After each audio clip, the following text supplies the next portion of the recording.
Bapak, Ibu, dan saudara sekalian, firman Tuhan akan kita renungkan dari Lukas 2 ayat 48 dan 49 demikian. Dan ketika orang tuanya melihat dia, tercenganglah mereka, lalu kata ibunya kepadanya, "Nak, mengapakah engkau berbuat demikian terhadap kami? Bapamu dan aku dengan cemas mencari engkau." Jawabnya kepada mereka, "Mengapa kamu mencari aku? Tidakkah kamu tahu bahwa aku harus berada di dalam rumah Bapakku?" Saudara, mengenal Tuhan Yesus membutuhkan proses seumur hidup, tidak terkecuali bagi Maria dan Yusuf. Setiap kali ada saja hal-hal yang mengejutkan yang mereka alami.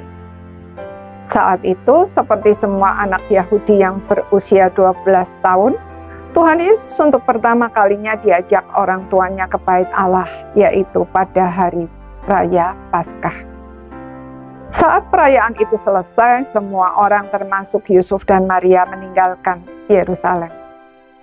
Menurut kebiasaan mereka, rombongan kaum perempuan berangkat lebih dulu, baru kemudian disusul rombongan kaum laki-laki. Sedangkan anak-anak bisa memilih ikut ibu atau ayahnya. Setelah berjalan seharian dan tiba di rumah penginapan pada petang harinya, barulah Yusuf dan Maria sadar bahwa Tuhan Yesus tidak ada bersama mereka. Maka mereka pun kembali lagi ke Yerusalem. Perjalanan memakan waktu 1 hari. Maka pada hari ketiga mereka baru sampai kembali di Bait Allah dan melihat sesuatu yang bagi mereka sangat mencengangkan.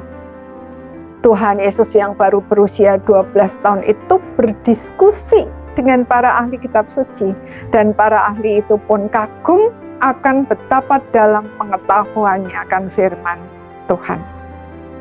Tetapi yang lebih sulit dimengerti lagi adalah cara Tuhan Yesus menjawab kegalauan Maria. Dia berkata, "Mengapa kamu mencari aku? Tidakkah kamu tahu bahwa aku harus berada di dalam rumah Bapakku?"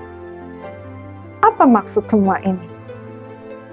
Saudara, keberadaan Tuhan Yesus di tengah-tengah para ahli kitab suci dan jawabannya atas teguran Maria tersebut dimaksudkan agar mereka, khususnya Maria, mulai memahami siapakah dia dan apa misinya datang ke dunia ini. Dia adalah anak Allah, maka dia harus senantiasa ada di hadirat Bapa dan melakukan pekerjaan Bapa, yaitu menggenapi karya keselamatan bagi umat manusia. Setelah itu Tuhan Yesus memang pulang bersama mereka dan tetap berada dalam asuhan mereka.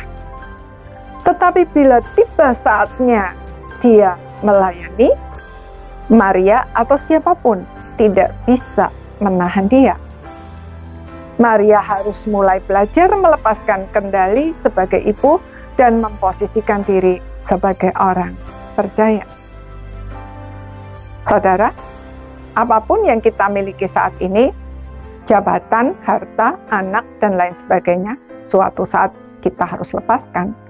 Sebab jika kita terus menggenggamnya untuk diri kita sendiri, maka kita menjadi tidak sehat dan juga membuat lingkungan kita tidak sehat. Selain itu, kita bisa jadi penghalang bagi pekerjaan Tuhan. Karena itu, jika kita rindu hidup kita bermakna dan maksimal, mari kita terus belajar mengenal Tuhan dan menyesuaikan diri dengan rencananya. Amin.